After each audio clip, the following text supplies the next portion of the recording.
പ്രവാസ ലോകത്തെ വാർത്തകളും വിശേഷങ്ങളും അതുപോലെ മാറി മാറി വരുന്ന നിയമങ്ങളും നേരത്തെ അറിയാൻ ഈ ചാനൽ സബ്സ്ക്രൈബ് ചെയ്യൂ. അടുത്തുള്ള ബെല്ലൈക്കൺ എനേബിൾ ചെയ്യാൻ മറക്കേണ്ട. നമസ്കാരം. ഒമാൻ വാർത്തകളിലേക്ക് സ്വാഗതം. ഇന്ന് 2025 ഫെബ്രുവരി 20 വ്യാഴം. പ്രധാന വാർത്തകൾ. ന്യൂനമർദ്ദത്തെ തുടർന്നും ഇന്നും നാളെയും ഒമാനിൽ അസ്ഥിര കാലാവസ്ഥയായിരിക്കുമെന്ന് കാലാവസ്ഥാ നിരീക്ഷണ കേന്ദ്രം മുന്നറിയിപ്പ്. വടക്കൻ ഗവർണറേറ്റുകളിൽ വ്യത്യസ്ത തീവ്രതയിലുള്ള മഴയ്ക്കും കാറ്റിനും സാധ്യതയുണ്ട്. അന്തരീക്ഷം മേഘാവൃതമായിരിക്കും. ബുറൈമി, ദാഹിറ, വടക്ക് തെക്കൻ ബാറ്റിന, ദാഖലിയ ഗവർണറേറ്റുകളിൽ മഴ ലഭിക്കും. മുസന്തം, അൽഹജർ പർവ്വതനിരകളുടെ ചില ഭാഗങ്ങളിലും ഒമാൻ കടലിന്റെ തീരപ്രദേശങ്ങളിലും ഒറ്റപ്പെട്ട മഴയ്ക്ക് സാധ്യതയുണ്ടെന്നും കാലാവസ്ഥാ നിരീക്ഷണ കേന്ദ്രം അറിയിച്ചു. ബുറൈമി, ദാഹിറ, അൽവുസ്ത, ദോഫാർ, തെക്കൻ ഷർഖിയ ഗവർണറേറ്റുകളുടെ ചില ഭാഗങ്ങളിലും ഒമാൻ കടലിന്റെ തീരപ്രദേശങ്ങളിലും മൂടൽമഞ്ഞ് രൂപപ്പെടാനും സാധ്യതയുണ്ട്. മരുഭൂമിയിലും തുറന്ന പ്രദേശങ്ങളിലും പൊടി ഉയരുമെന്നും കാലാവസ്ഥാ നിരീക്ഷണ കേന്ദ്രം റിപ്പോർട്ട് പറയുന്നു. തെക്കൻ ബാത്തിന ഗവർണറേറ്റിൽ ബർഖ വിലായത്തിലെ ഗസായിൻ ഇക്കണോമിക് സിറ്റിയിൽ പ്രവർത്തിക്കുന്ന സിലാൽ മാർക്കറ്റിൽ പരിശോധനയുമായി അധികൃതർ. ഉപഭോക്തൃ സംരക്ഷണ അതോറിറ്റി, കാർഷിക മത്സ്യബന്ധന ജലവിഭവ മന്ത്രാലയം എന്നിവയുടെ സംയുക്ത ആഭിമുഖ്യത്തിലായിരുന്നു പരിശോധന. വിവിധ സർക്കാർ സ്ഥാപനങ്ങളുമായി സഹകരിച്ച് അതോറിറ്റി നടത്തുന്ന സംയുക്ത പരിശോധനകളുടെ ഭാഗമായിരുന്നു സന്ദർശനമെന്ന് അധികൃതർ പറഞ്ഞു. വിതരണക്കാർ നിയന്ത്രണങ്ങളും നിയമങ്ങളും പാലിക്കുന്നുണ്ടെന്ന് ഉറപ്പുവരുത്തുക, ലംഘനങ്ങൾ കണ്ടെത്തുക, വിപണിയിലെ സാധനങ്ങളുടെ ലഭ്യത പരിശോധിക്കുക, വിലവർധന ഒഴിവാക്കുക, ഭക്ഷ്യോൽപ്പന്നങ്ങൾ ഉപഭോക്താക്കൾക്ക് അനുയോജ്യമാണോ എന്ന് പരിശോധിക്കുക എന്നിവയായിരുന്നു പരിശോധനയുടെ ലക്ഷ്യം. വരും നാളുകളിലും മേഖലയിലും മറ്റിടങ്ങളിലും അധികൃതരുടെ സംയുക്ത പരിശോധന തുടരും. ഒമാൻ അധ്യാപക ദിനത്തിന്റെ ഭാഗമായി ഫെബ്രുവരി 23 ഒമാനിലെ സർക്കാർ സ്വകാര്യ സ്കൂളുകൾക്ക് അവധിയായിരിക്കുമെന്ന് വിദ്യാഭ്യാസ മന്ത്രാലയം അറിയിച്ചു. എല്ലാ വർഷവും ഫെബ്രുവരി 24 ആണ് ദേശീയ അധ്യാപക ദിനം ആഘോഷിക്കുന്നത്. ഇതിന്റെ ഭാഗമായാണ് തൊട്ടടുത്ത വാരാന്ത്യത്തോട് അനുബന്ധിച്ച് പൊതു അവധി നൽകുന്നത്. വാരാന്ത്യ അവധി ഉൾപ്പെടെ തുടർച്ചയായി 3 ദിവസം ഒഴിവ് ലഭിക്കും. സുൽത്താൻ ഹൈതം ബിൻ താരിഖിന്റെ ഉത്തരവിന്റെ അടിസ്ഥാനത്തിലാണ് രാജ്യത്ത് ഫെബ്രുവരി 24 അധ്യാപക ദിനമായി പ്രഖ്യാപിച്ചിരിക്കുന്നത്. റംസാനിലെ ഇഫ്താർ ടെന്റുകൾ ഇത്തവണ പഴയ സജീവതയിലേക്ക് എത്തുമോ എന്നാണ് പ്രവാസികളുടെ ചർച്ചാ വിഷയം. കോവിഡ് കാലത്ത് നിയന്ത്രണങ്ങളെ തുടർന്ന് നിർത്തിവെച്ച ടെന്റുകളിലെ സമൂഹ നോമ്പുതുറകൾ കഴിഞ്ഞ 2 റംസാനുകളിലും തിരികെ എത്തിയെങ്കിലും സജീവമായിരുന്നില്ല. ചില പള്ളികളിലും സ്വകാര്യ കമ്പനികളുടെയും സംഘടനകളുടെയും നേതൃത്വത്തിലുള്ള ഇടവിട്ട ദിവസങ്ങളിലെ നോമ്പുതുറകളും മാത്രമാണ് ഉണ്ടായിരുന്നത്. ഈ വരുന്ന റംസാനിൽ പഴയ പ്രതാപത്തിൽ ടെന്റുകളിലെ ഒരുമിച്ചുള്ള ഇഫ്താറുകൾ കാണാനാകുമെന്ന പ്രത്യാശ പങ്കുവെക്കുകയാണ് ഏവരും. ഷഅബാൻ അവസാന 10-ലാണ് ടെന്റുകൾ സ്ഥാപിക്കുന്നതും പള്ളിമുറ്റങ്ങളിലെയും ഹാളുകളിലെയും സമൂഹ ഇഫ്താറുകൾക്ക് ഒരുക്കങ്ങൾ നടത്തുന്നതും. എയർ കണ്ടീഷൻ ഉൾപ്പെടെയുള്ള എല്ലാ സൗകര്യങ്ങളും ഒരുക്കി വിശാലമായ ഇരിപ്പിടങ്ങൾ സംവിധാനിച്ച് വിഭവസമൃദ്ധമായ അന്നപാനീയങ്ങൾ വിളമ്പി അതിഥികളെ കാത്തിരിക്കുകയാണ് ടെന്റ് ഇഫ്താറുകളുടെ രീതി. ഏവരും ഒരുപോലെ സ്വാഗതം ചെയ്യുന്ന ഇഫ്താർ ടെന്റുകൾ സാഹോദര്യത്തിന്റെ മഹനീയ മാതൃക കൂടിയാണ്. ആർക്കും ടെന്റുകളിൽ കടന്നു ചെല്ലാം, എല്ലാവരെയും ഒരുപോലെ സ്വീകരിക്കും, മുഴുവൻ ആളുകൾക്കും സുലഭമായ ഭക്ഷണം ലഭ്യമാക്കും. എല്ലാവർക്കും ഒരേ ഭക്ഷണം ഒരേ തളികയിൽ നിന്ന് നിരവധി പേർ കഴിക്കും. വ്യത്യസ്ത നാട്ടുകാരും ഭാഷക്കാരും ഇലവട്ടത്തിലുണ്ടാകും. ടെന്റുകളിലെ ഇഫ്താറുകൾ സാധാരണക്കാരായ തൊഴിലാളികൾക്ക് വലിയ ആശ്വാസം കൂടിയാണ്. പലരുടെയും സംഗമവേദിയും പുതിയ സൗഹൃദങ്ങൾ പിറക്കുന്ന ഇടവുമാണിത്. ഇഫ്താർ ടെന്റുകൾ ഇത്തവണയും ആസ്വദിക്കാനും ഒരുമിച്ചിരുന്ന് ഭക്ഷണം കഴിക്കാനും അവസരം ലഭിക്കുമെന്ന് പ്രതീക്ഷിക്കാം.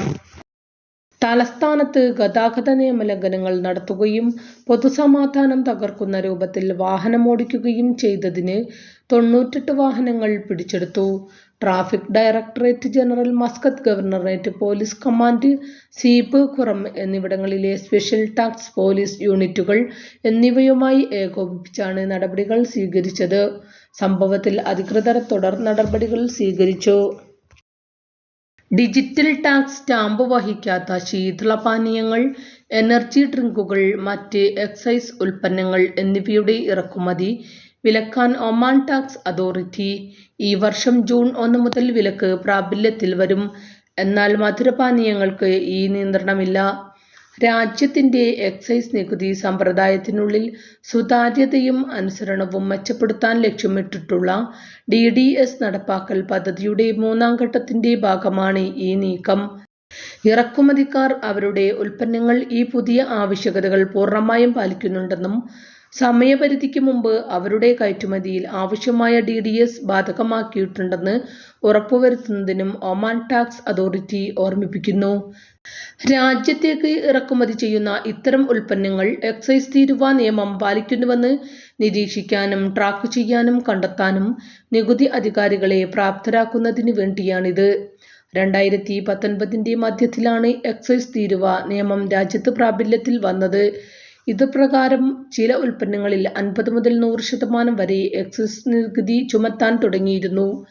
സിഗരറ്റ്, പുകയില ഉൽപ്പന്നങ്ങൾ, മദ്യം, സ്പിരിറ്റുകൾ, കാർബണേറ്റഡ് എനർജി ഡ്രിങ്കുകൾ എന്നിവ ഉൾപ്പെടെയുള്ള ഉൽപ്പന്നങ്ങൾക്കാണ് എക്സൈസ് തീരുവ ബാധകം. പഞ്ചസാര, മധുരമുള്ള പാനീയങ്ങൾ, ടിന്നിലടച്ച ജ്യൂസുകൾ, മറ്റ് റെഡി ടു ഡ്രിങ്ക് പാനീയങ്ങൾ എന്നിവ ഉൾപ്പെടുത്തി 2020 ഒക്ടോബറിൽ എക്സൈസ് തീരുവ ബാധകമായ ഉൽപ്പന്നങ്ങളുടെ പട്ടിക വീണ്ടും വിപുലീകരിച്ചിരുന്നു. തീരുമാനം നിലവിൽ വന്ന് 3 മാസത്തിനു ശേഷം പ്രാദേശിക വിപണിയിലെ എക്സൈസ് തീരുവ ബാധകമായ ഏതെങ്കിലും പാനീയ ഉൽപ്പന്നങ്ങളിൽ നികുതി സ്റ്റാമ്പുകൾ ഇല്ലെങ്കിൽ അവ പിടിച്ചെടുക്കും. ഇറക്കുമതി ചെയ്തവയ്ക്കും ഒമാനിൽ ഉൽപ്പാദിപ്പിച്ചവയ്ക്കും ഇത് ബാധകമാണ്. ഇത് പരിശോധിക്കുന്നതിനായി ടാക്സ് അതോറിറ്റിയുടെ ഇൻസ്പെക്ടർമാരെ ചുമതലപ്പെടുത്തിയിട്ടുണ്ട്. ഒമാൻ ആതിഥേയത്വം വഹിക്കുന്ന ICC men's cricket world cup league 2-ൽ പിറന്നത് പുതുചരിത്രം. ഏകദിന ക്രിക്കറ്റിലെ ഏറ്റവും ചെറിയ സ്കോർ പ്രതിരോധിക്കുന്ന ടീമെന്ന റെക്കോർഡാണ് അമേരിക്ക ഒമാനെതിരെ സ്വന്തമാക്കിയത്. 40 വർഷം പഴക്കമുള്ള ഇന്ത്യയുടെ ലോക റെക്കോർഡാണ് അമേരിക്ക തകർത്തത്. ആദ്യം ബാറ്റ് ചെയ്ത അമേരിക്ക 122 റൺസിന് ഓൾ ഔട്ട് ആയപ്പോൾ 123 റൺസ് വിജയലക്ഷ്യം പിന്തുടർന്ന ഒമാൻ വെറും 65 റൺസിന് മുഴുവൻ വിക്കറ്റുകളും നഷ്ടമായി. ഇതോടെ ഏകദിന ക്രിക്കറ്റ് ചരിത്രത്തിൽ 125 റൺസിന് താഴെയുള്ള വിജയലക്ഷ്യം വിജയകരമായി പ്രതിരോധിക്കുന്ന ആദ്യ ടീമായി അമേരിക്ക. ഒമാനും ഇന്ത്യയും തമ്മിലുള്ള നയതന്ത്ര ബന്ധത്തിന്റെ 70ാം വാർഷികത്തോടനുബന്ധിച്ച് ന്യൂഡൽഹിയിലെ ഒമാൻ എംബസി ചരിത്ര സാംസ്കാരിക സിംപോസിയം സംഘടിപ്പിച്ചു. ജാമിഅ മില്ലിയ ഇസ്ലാമിയയുമായി സഹകരിച്ച് നടന്ന പരിപാടിയിൽ ഇരു രാജ്യങ്ങളും തമ്മിലുള്ള 5000 വർഷത്തിലേറെ പഴക്കമുള്ള ദീർഘകാല വാണിജ്യ സാംസ്കാരിക ബന്ധങ്ങളെക്കുറിച്ചുള്ള ചർച്ചകൾ നടന്നു.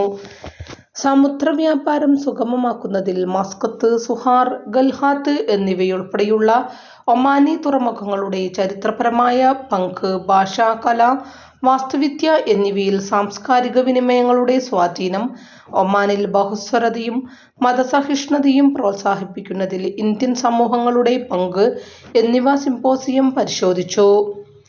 തന്റെ സേവന കാലയളവിൽ ഒമാനിൽ നിന്നുണ്ടായ അനുഭവങ്ങളെക്കുറിച്ച് സുൽത്താനേറ്റിലെ മുൻ അംബാസിഡർ അശോക് കുമാർ ആഡ്രി സംസാരിച്ചു. സുൽത്താനേറ്റിൽ ഇന്ത്യൻ കുടുംബങ്ങൾ സ്ഥിരതാമസമാക്കിയതിന്റെ കാരണങ്ങളും ഇരു രാജ്യങ്ങളും തമ്മിലുള്ള നയതന്ത്ര ബന്ധങ്ങളുടെ ശക്തിയെപ്പറ്റിയും അദ്ദേഹം വിശദീകരിച്ചു. ഒമാനി ഇന്ത്യൻ ബന്ധങ്ങളുടെ ചരിത്രപരമായ ആഴത്തെക്കുറിച്ച് ഇന്ത്യൻ കൗൺസിൽ ഫോർ വേൾഡ് അഫയേഴ്സിന്റെ ഡയറക്ടർ ജനറൽ പ്രശാന്ത് ബിസിഹ് സംസാരിച്ചു. ബന്ധങ്ങളുടെ അടിത്തറ സൗഹൃദം, പരസ്പര പ്രയോജനം, സഹവർത്തിത്വം എന്നിവയിലാണെന്നും അദ്ദേഹം ചൂണ്ടിക്കാണിച്ചു. ഒമാനി ഇന്ത്യൻ ബന്ധങ്ങളുടെ ചരിത്രവും മതപരവുമായ ബഹുസ്വരതയും മറ്റും വിശദീകരിച്ചുള്ള ഗവേഷണ ബന്ധവും അദ്ദേഹം അവതരിപ്പിച്ചു. അറേബ്യൻ ഗൾഫിന്റെ സ്ഥിരം പങ്കാളിയെന്ന നിലയിൽ ഇന്ത്യയുടെ തന്ത്രപരമായ പങ്കിനെക്കുറിച്ചും പരസ്പര താൽപര്യങ്ങളെയും നാഗരിക വിനിമയവും വളർത്തിയെടുക്കുന്ന വൈവിധ്യമാർന്ന ജനങ്ങളുമായുള്ള ബന്ധത്തെക്കുറിച്ചും ഡോക്ടർ സയീദ് ബിൻ അബ്ദുള്ള അൽ സജ്ജലി പാശ്ചാത്യ കിഴക്കൻ വീക്ഷണകോണുകളിൽ നിന്നുള്ള ബന്ധങ്ങളുടെ ശക്തിയുടെ ചരിത്രപരമായ കാരണങ്ങൾ എന്ന പ്രബന്ധവും അവതരിപ്പിച്ചു. സാംസ്കാരികവും ശാസ്ത്രീയവുമായ സംഭാഷണങ്ങൾ തുടരേണ്ടതിന്റെയും സാമ്പത്തിക സഹകരണം ശക്തിപ്പെടുത്തുന്നതിനും സഹകരണത്തിന്റെ ശോഭനമായ ഭാവി കെട്ടിപ്പടുക്കുന്നതിനുള്ള പ്രാധാന്യം ഊന്നിപ്പറഞ്ഞാണ് ചരിത്ര സാംസ്കാരിക സിമ്പോസിയം അവസാനിപ്പിച്ചത്. ഇതോടുകൂടി ഇന്നത്തെ വാർത്തകളും വിശേഷങ്ങളും ഇവിടെ അവസാനിക്കുന്നു. കൂടുതൽ വാർത്തകളും വിശേഷങ്ങളുമായി നാളെ കാണാം. നന്ദി, നമസ്കാരം.